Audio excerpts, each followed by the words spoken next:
Започна процедурата за основање на новото меѓуопштинско претпријатие што се договорија да го формираат Кочани и Пробиштип. По неодамнешното давање согласност од советите на двете општини, доставена е предлог одлука за неговиот назив.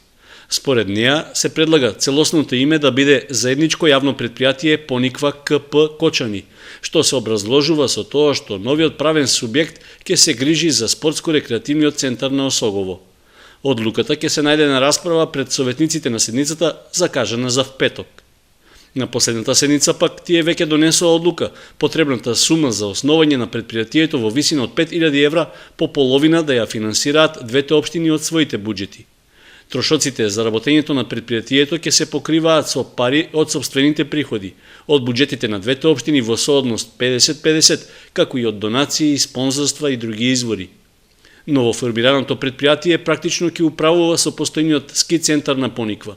Истовремено, негова обврска ќе биде снабдувањето со вода за пиење, отстранувањето на отпадните води, собирањето и транспортот на цврстиот отпад, како и уредувањето на просторот со кампови, одморалишта, објекти за сместување, како и да ги развива и унапредува условите за повеќе видови спортови.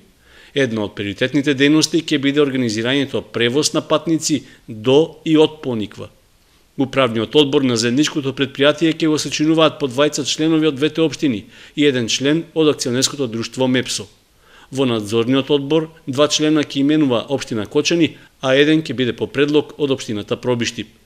Членовите и на двата одбора ќе се изберат во рок од 30 дена од запишувањето на претпријатието во Централниот регистар, додека директорот, што ќе го назначува градоначалникот на Кочани, треба да се избере во рок од 2 месеци.